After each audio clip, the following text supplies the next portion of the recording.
Good morning, First Parish in Cambridge.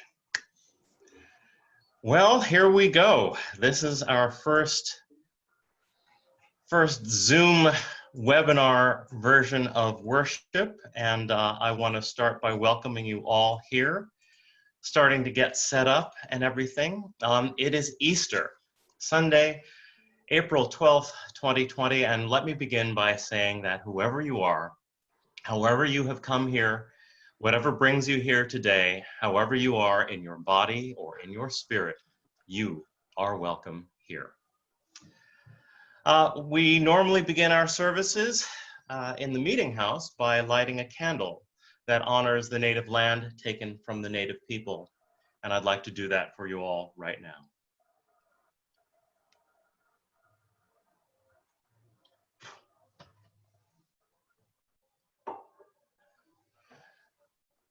Just a little bit of an introduction to folks.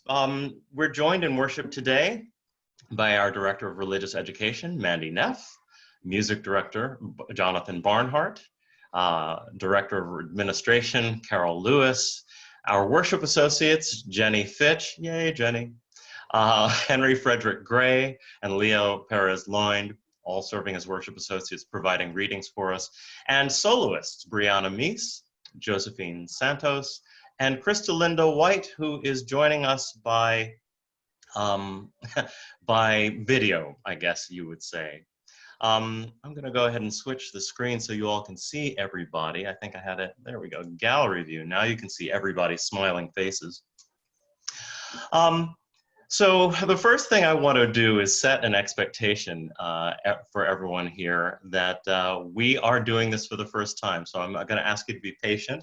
We're figuring out the technology. It is new to us all.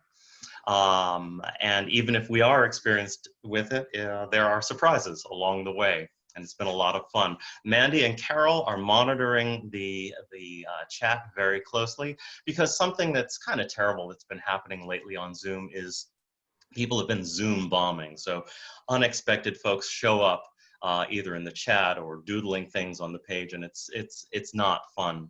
But I think we can keep pretty good control over that as things go along. I'd love to have everybody really embrace today as a kind of a family style gathering, an intimate gathering. Yes, Easter, high holy day, lots of pomp and circumstance, but this year we get the opportunity to welcome this into our homes and to be very, very close and cozy with it. And so I want to invite you into that time. And part of that time is also about the chat. Now, I know some of you have already discovered the chat, and if you're new to Zoom, I think Mandy has been explaining a little bit, but if you haven't gotten on the chat, the way you can do that is you go down to the bottom of your screen with a mouse, and there's a little box called chat. You open it up, and you can chat with the friends and neighbors here in the community throughout. We're going to be using the chat also for any kind of the group participation. As some of you might have noticed, you do not have your sound. You can't hear yourself, you can't actually talk to each other, but you'll be able to hear all of the panelists and see all the panelists throughout as well. That's one way we kind of control things a little bit more in the Zoom environment.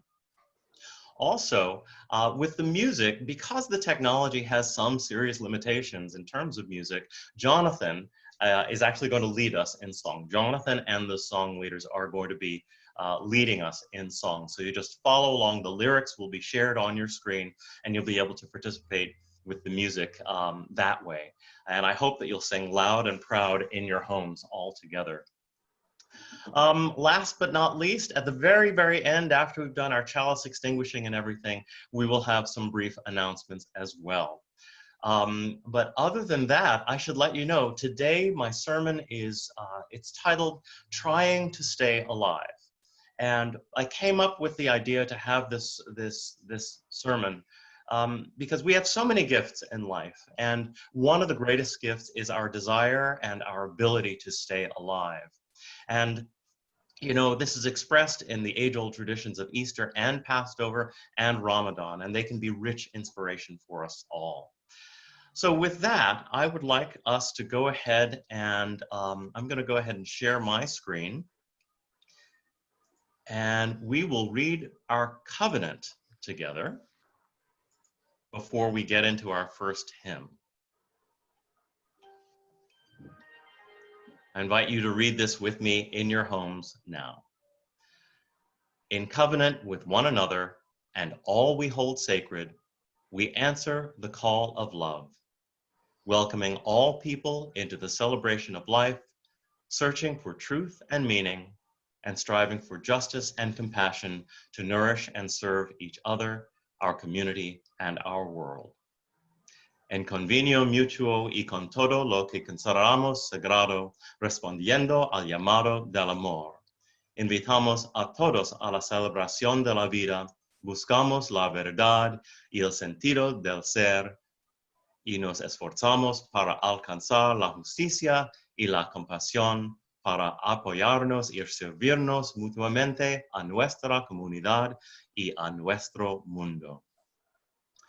And with that, I'm actually going to invite us now to sing our first hymn. Jonathan will go ahead and lead us in song through our first hymn.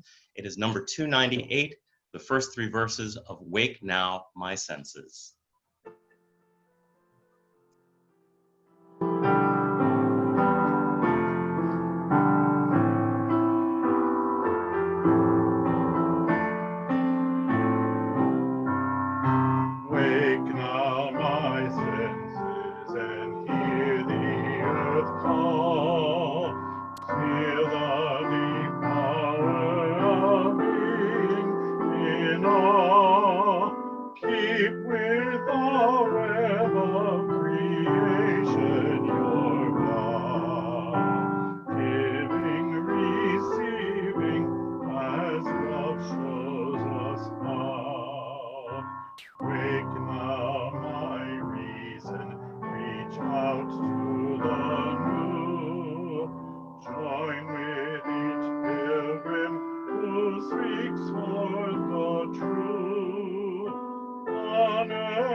Thank you, Jonathan.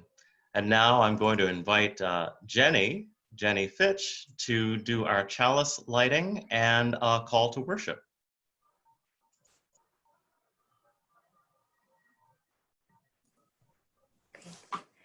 Thank you. Our chalice lighting is adapted from Dillman Baker Sorrellis and Rumi. For holy days on which we recall the old stories, we light the flame. For Passover, which reminds us of the courage and strength of those seeking freedom, we light the flame. For Easter, which reminds us that love is our greatest challenge, we light the flame. For people who come here as wanderers, worshipers, lovers of leaving, we light the flame. For guests who come in with broken hearts and anxious minds, we light the flame.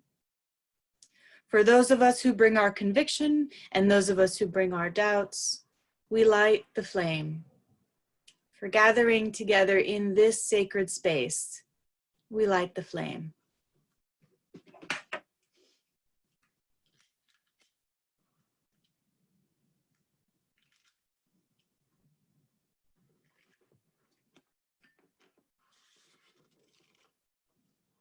This is the place that thrives with the spirit of welcome.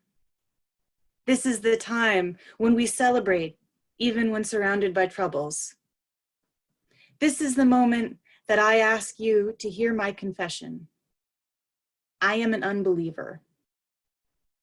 On this holy day, I need you to know that I am not a Christian. I simply do not believe the body was gone. I don't need a mystery other than the delicate pea shoots that rise from the seedlings nestled under their mounds of dirt. And I don't need a truth other than the devastation that breaks a parent apart as she witnesses the brutal murder of her beloved child. I don't need a forgiveness other than the purest love you give when you hold my gaze and welcome me in. May it be so. Amen, and blessed be.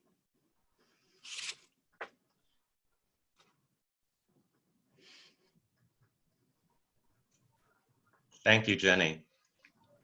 Beautiful words. They bring us into a space and a time that reminds me that when we're gathered together in the meeting house, we sing "Open My Heart." And at that time, I often invite you to share aloud what represents abundance, gratitude, and generosity for you. And I think that this could actually be a really meaningful practice to us, even when we're separated by space like this. And so in that spirit, I'm going to invite you to now share in the chat those things, people, places that mean abundance, gratitude, and generosity for you in this time. Jonathan will play a little bit of music, and then I'll ring a bell to bring us out of the sharing. Please share in the chat.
Some of the beautiful things in the chat, the earth, the kindness of people in these days, connecting with friends, family time, family, spring flowers, clear skies, friends, teachers, sunshine, Easter hunt, I love it.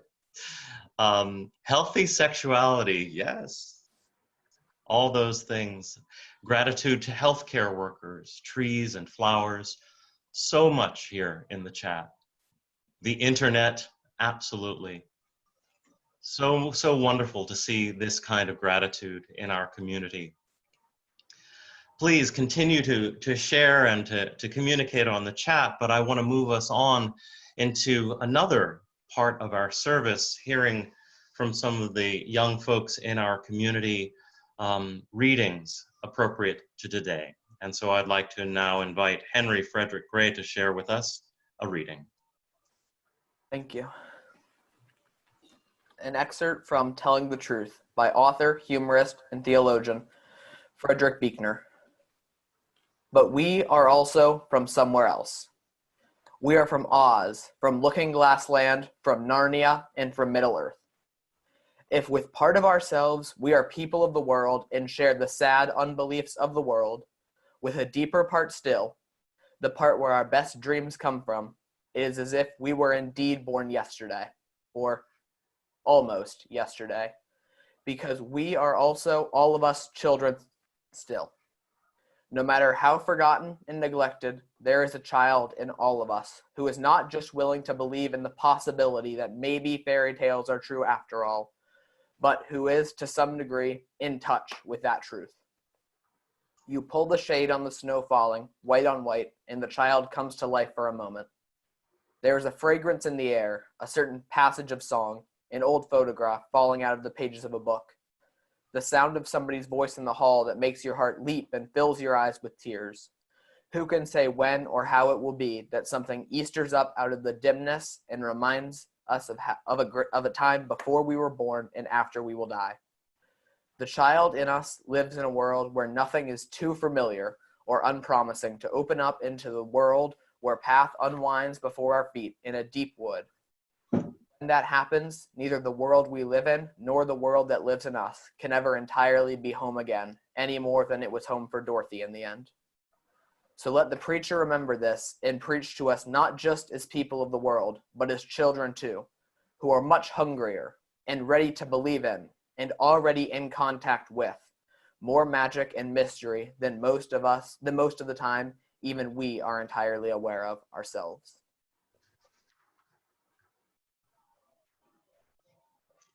Thank you, Henry.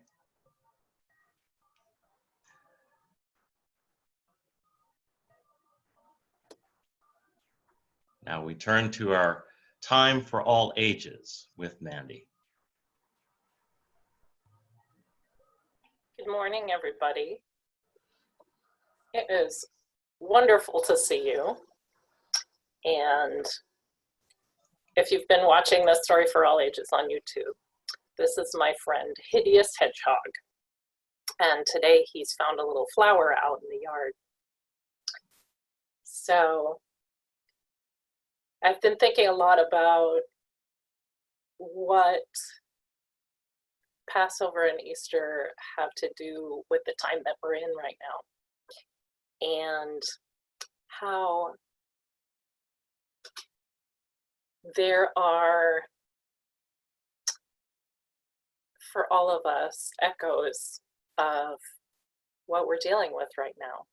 That in order for the Passover to come, first there were the plagues. And so if you had a Seder, you saw the 10 drops of wine or juice for the 10 plagues. Or today for Easter, we think about what was the miracle that happened while Jesus's body was in a cave behind a stone for days. So plagues and caves are kind of hard things. Just like right now, we're facing some kind of hard things. But even though all that is happening, what has been amazing to me is that people have been reaching out to me, and they have been sharing art, and they have been noticing all of the flowers, just like Hideous has been. And I wanted to share some of that light back with all of you. So please enjoy this.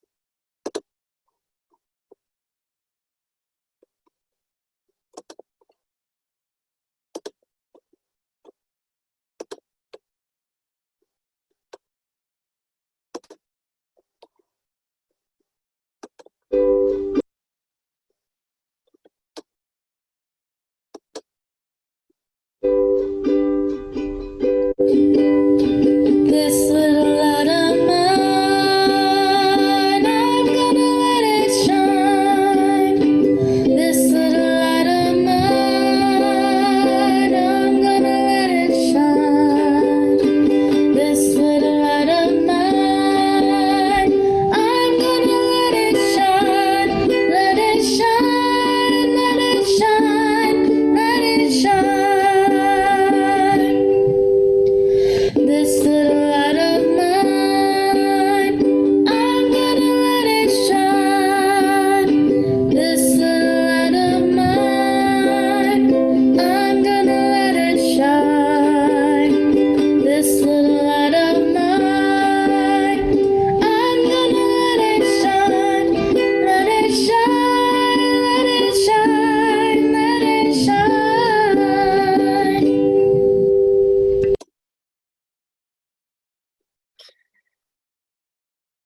thank you so much to everybody who has been sending me all of their pieces of joy and springtime and the goodness that comes at the end of darkness.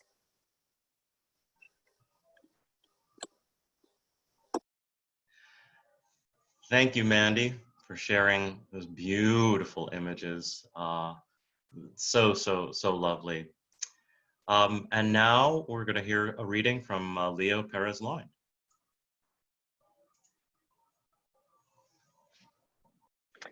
Hello, everyone. I will now read Perhaps the World Ends Here by poet Joy Harjo.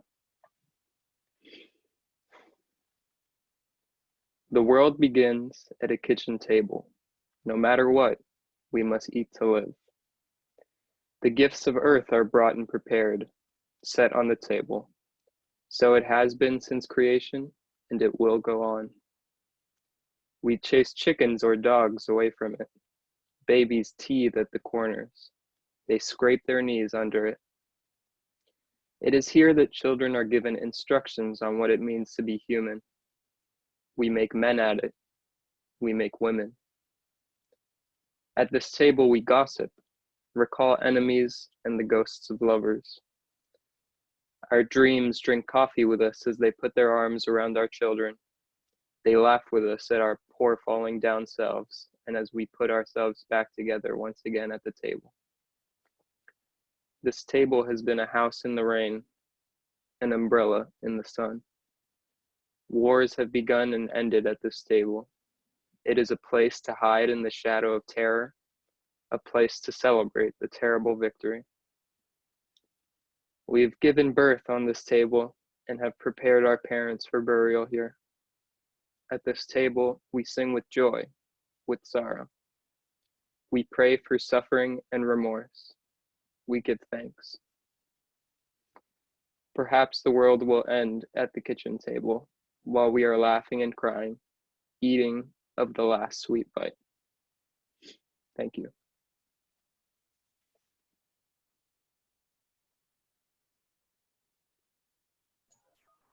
Thank you, Leo. Beautiful. So now, in a moment, our soloist, Brianna Meese, will share a selection of Mozart with us. And during that time while she's singing, I want to invite you to think about the different ways that you may be able to support First Parish in Cambridge. Although we've, for the moment, temporarily suspended our efforts around the annual pledge, we need you all to still consider fulfilling and even increasing your pledge if it is at all feasible. The loss of our rental income is an enormous hit to our budget, as well as a loss to our community presence. And we need your sustained help. We're going to be putting a link to the church donation page in the chat so that you can make a contribution to the church directly. And then if you prefer, also at the end of this service, when the Zoom window closes, you'll automatically be directed to the church donation page and you can make your contribution then. But Carol also has another way that you can actually make a contribution or a donation now. Carol, do you want to tell folks about that?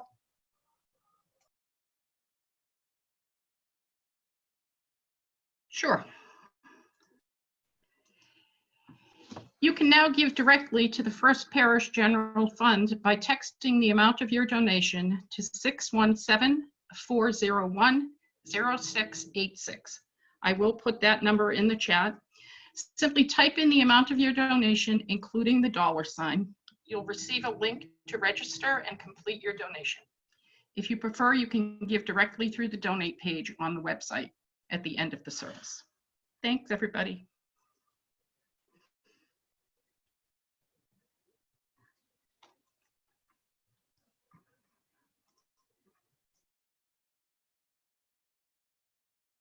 Thank you, Carol.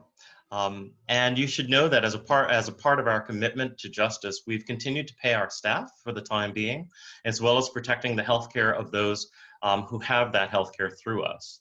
And so your contributions will allow us to continue to provide this important support for the duration of this difficult time. And it is so, so, so appreciated. So please consider all of the different ways you can share your abundance with First Parish in Cambridge. And with that, I'll turn it over to Brianna.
Brava. And now I'd like to invite Carol to bring us into a spirit and time of prayer and meditation.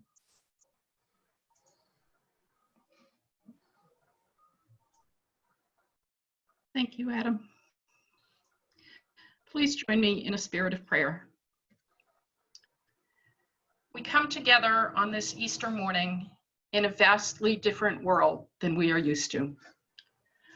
Electronic chats and virtual egg hunts are replacing our traditional holiday gatherings with family and friends. Social distancing and online technology are the new normal, while everyday tasks like getting groceries that so many of us take for granted have become anything but routine. Those already living on the margins are enduring more struggles caused by increased unemployment, lack of technological resources, and limited access to healthcare. Some of us wonder how we are simply going to get through another day. Even our celebration of the joy of spring and the rebirth of the earth that Easter represents is tempered by loss. The loss of human life that overwhelms us. The loss of jobs that causes fear and anxiety. The loss of personal interaction that affects our very souls. We gather in this community today to share those losses, but also to find hope. The hope that comes from sharing our successes and our struggles. The hope that comes from offering a lifeline to those in need by providing groceries or face masks or simple phone calls just to check in. The hope that comes from acknowledging that we can all continue to work to build beloved community, even when we can't worship in person. And finally, the hope that recognizes that together we can make it through this crisis and come out stronger on the other side. These are difficult and trying times, but in a spirit of light and love we pray for strength to help us through the challenges of these days, for healing of body, mind, and spirit, and for gentleness in our dealings with each other today and all days. Amen. Now I invite you into a time of silent prayer or meditation. After I ring the bell, Jonathan will offer a musical interlude where you are invited to enter personal prayers that you wish to share in the chat area. Let us join now in a time of silent meditation.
as we come out of this time of silence,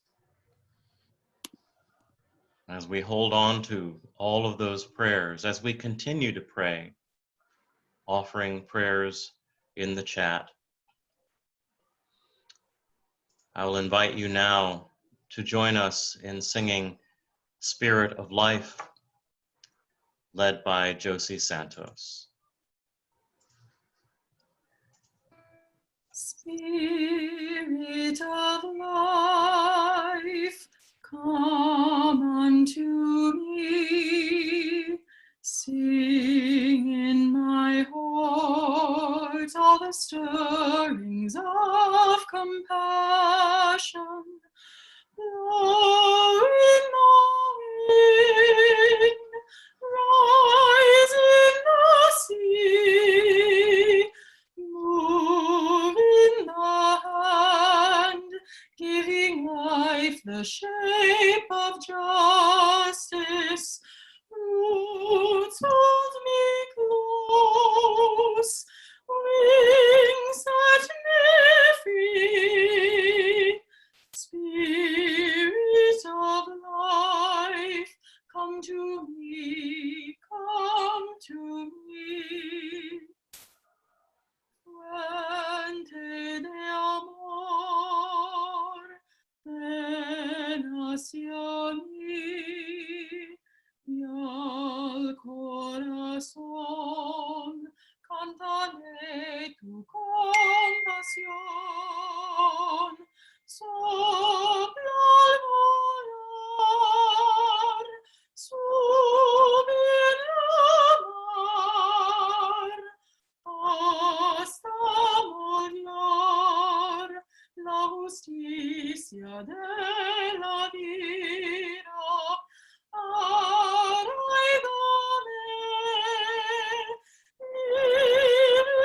líbrame, fuente de amor, ven a mí, ven a mí.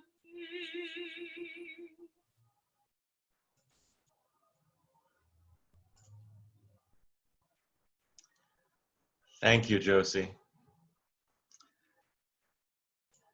Thank you all who have contributed words and thoughts to this morning's service. I have to admit, this was the most difficulty I've ever had writing a sermon.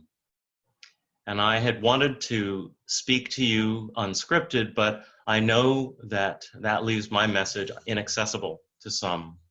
And I feel like today is actually really, really important. This is an astoundingly difficult time we're living in. I cannot look at a number like 20,000 deaths without getting very, very emotional. And I know that part of me is torn apart by just thinking of all the lives and dreams and hopes and relationships. And another part of me is just so absolutely frustrated that we don't have an answer to this. Beyond the asinine response of our federal government and bickering over money and markets before singularly prioritizing human lives, beyond the holier-than-thou, this can't touch me attitude of federal leadership, beyond dismissive, politicized answers, our medical professionals cannot yet cure, cannot predict or stop this disease in a human body. And it's not for want of trying. They're trying mightily against the worst of odds. And many are dying and being infected along the way because they took an oath to heal people. It is a difficult time. And here we are. Some of us are isolated, feeling the brunt of solitary lives amplified by a stay-at-home order and the threat of illness, and we don't know who would care for us if that illness came to pass. Some of us are using substances and medication more than maybe we should because we just don't want to feel what we're feeling or hear what we're hearing or see what we're seeing. And some of us are feeling trapped with the ones we love, where privacy is now something that seems like a gross luxury. And some of us are just overwhelmed. I get it. I'm no different. I have days where I recognize that I can only be a fraction of who I normally am, and that a good portion of me is taken up by grief and dismay. As ministers, we spend years training ourselves to make our empathic selves our leading edge, and right now, that edge is being totally brutalized. It's a difficult time. It's a time of faith. I've spoken of faith before, and I will again. Some people don't like the word, but in English, we have no other way to frame this thing that sits between our lived experience and the outcomes and future we cannot predict. It is a time for faith. Christians and Jewish people have a pretty complete place to put all this right now. Both Easter and Passover, although painfully different in a time of forced separation, at their theological hearts, they have something very tangible for those communities in crisis. People who practice Islam have Ramadan in a couple of weeks, which also points towards something to hold on to. And again, the question comes up, what of the Unitarian Universalist? We are not simply called in this moment to gather together, to gather together. There must be something more. Now, I love Easter.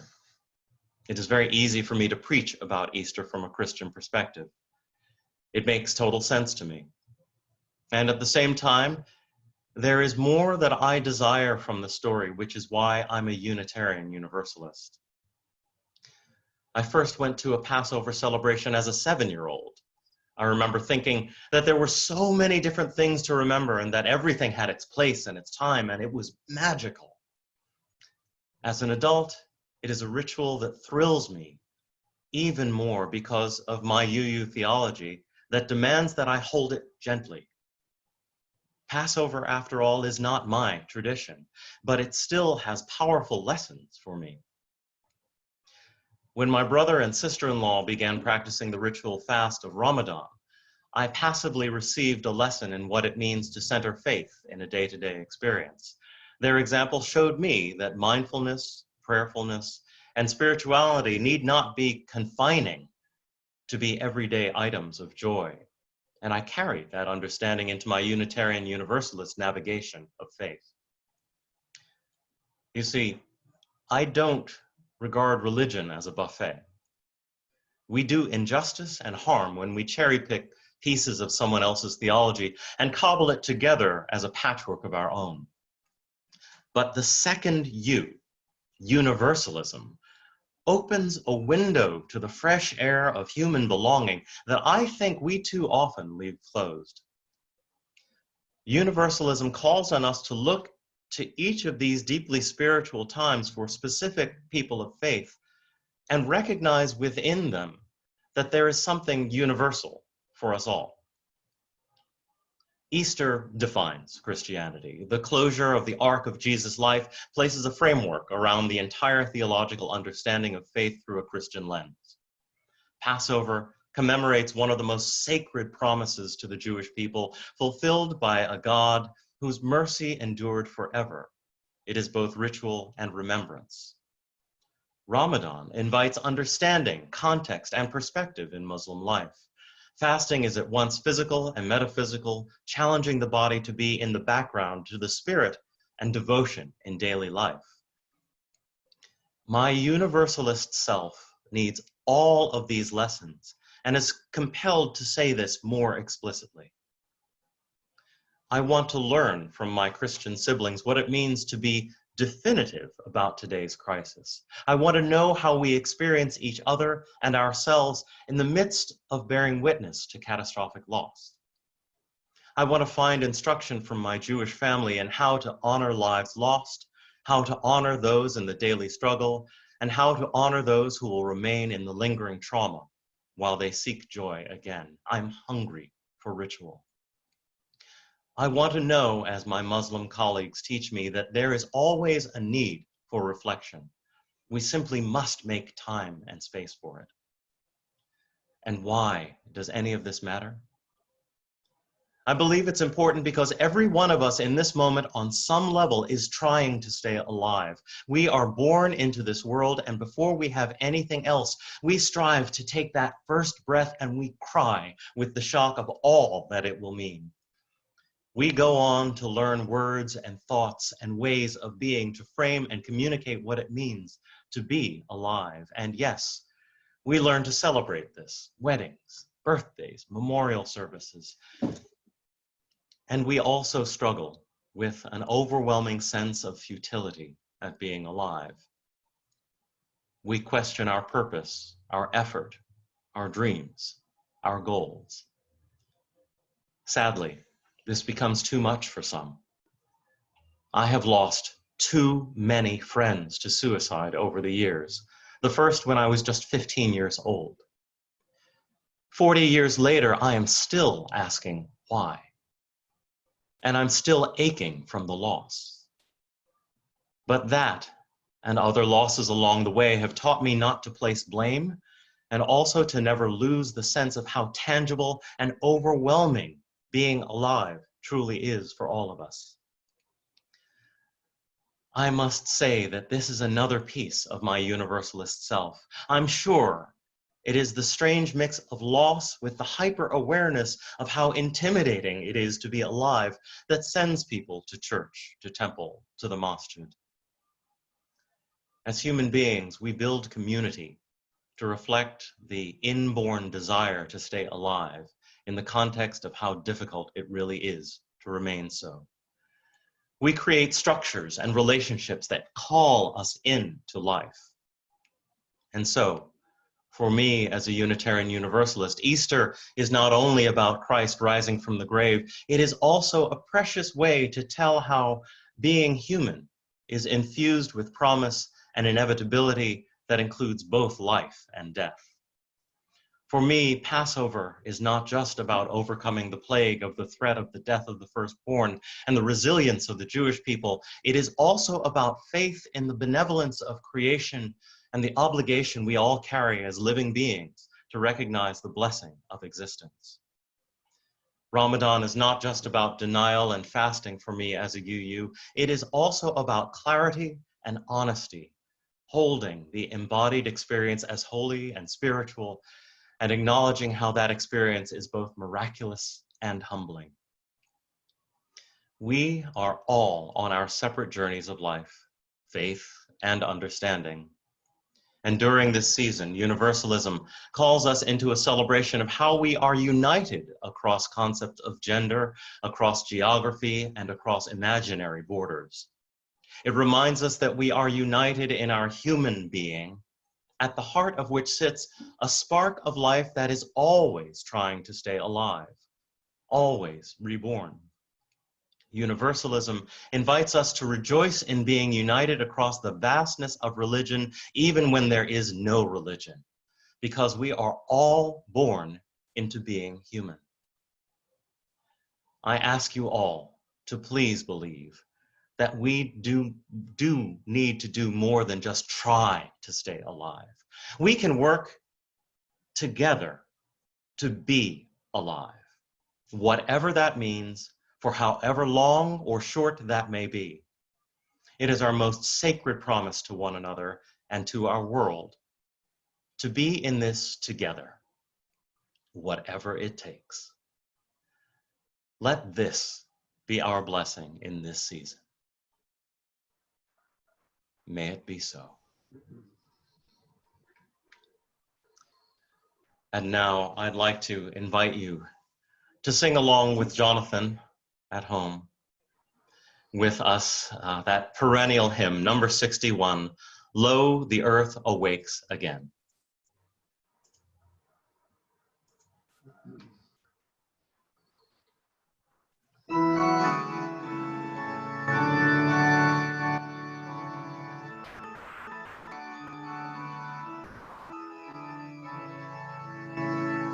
Lo, the earth awakes again.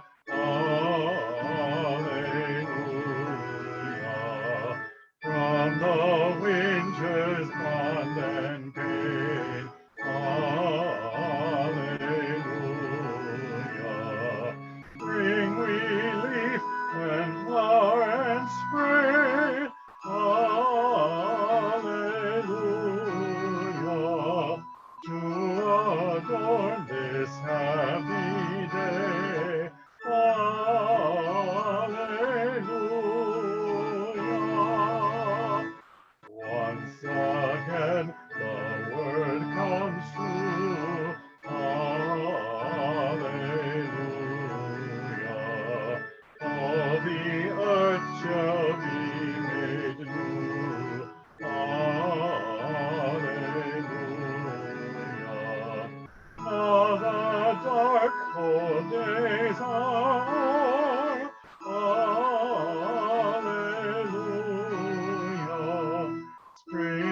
And now Jenny Fitch will share with us some sending words before we extinguish our chalice.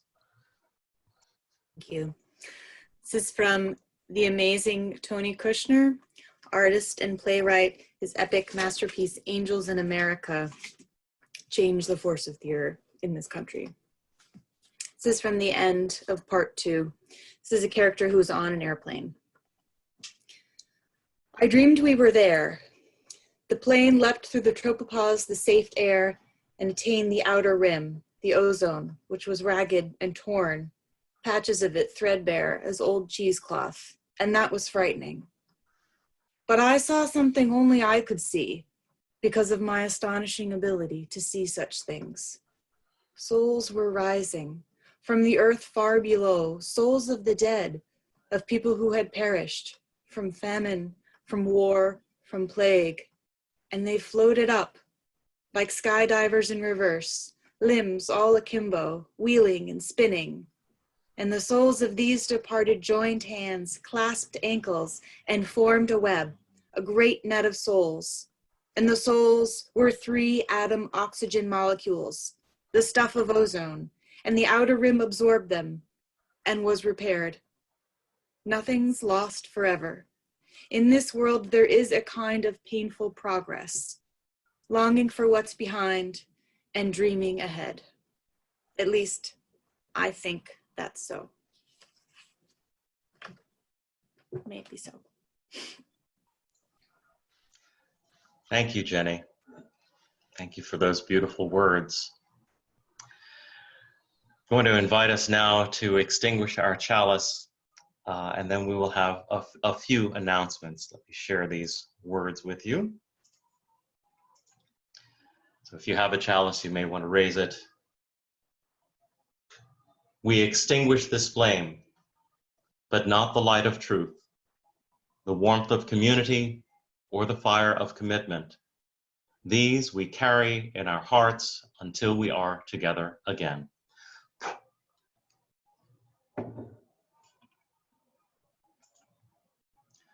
Thank you all so much. We do have a few announcements. I've got a little bit of setup to do here, though, to make sure we can get into them properly.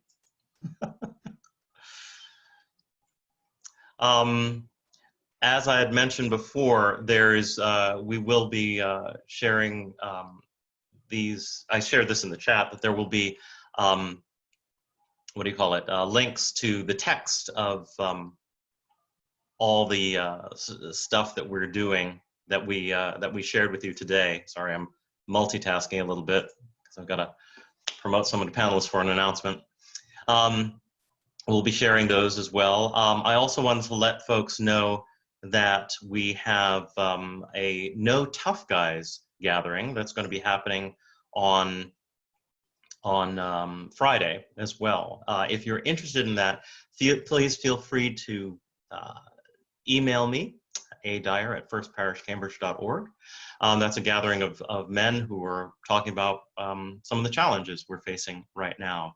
And I also want to just publicly offer some gratitude to the Women's Sacred Circle. I know folks have been meeting and continue to support each other through that group, also through other affinity groups, including the People of Color Caucus. And I think it is so important that we continue to meet, we continue to gather, we continue to support each other in this time. I am going to bring in Laura Heath Stout to share another announcement with you as well. Hi everyone, I'm Laura Heath Stout, and I'm here to give you a sort of announcement about something that's going to be happening soon, which is a campaign called First Parish Shares. I've been working with Julia Galogli and Ian Evans and the rest of the COVID-19 response team and the staff to put this together. And so we're going to be asking folks to consider as they receive stimulus money from the government, whether you really need that money. And if, like me, you're in the position of privilege where you don't, we're going to be inviting you to give that money to people who really do need it. And we're putting together a list of organizations that we'll be sending out to you, and the primary beneficiary will be the First Parish Minister's Discretionary Fund, which I did not know about until I started working on this, and so we wanted to tell everyone about it. This is a fund that anyone can donate to, and anyone who is in need of money can talk to Reverend Adam about getting some money from that fund. It's a kind of mutual aid for the community to help each other. So if you are financially comfortable like me, I hope you'll consider giving your stimulus money to this campaign and to that fund. And if you're in need of help to pay your bills or buy groceries or get medicines or anything you need, I hope that you'll talk to Reverend Adam, because we can all help each other through this fund. So keep an eye on your email for more information. Thank you so much. Muted. Thank you, Laura. I really appreciate your sharing that way. I also, I don't know, Mandy, if you wanted to mention something about the Easter egg hunt that is going on right now. I would love to. Fabulous. So we are part of a collaboration that spans the continent of a group of UU congregations who have all decided to host a virtual Easter egg hunt. So I will post a link in the chat.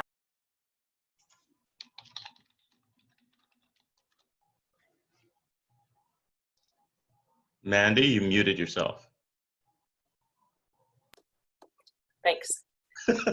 If you'd like to participate, you can visit the link here, or you can find it in our email yesterday with all of the links to worship today. I hope you enjoy and have a good time finding the prize at the end.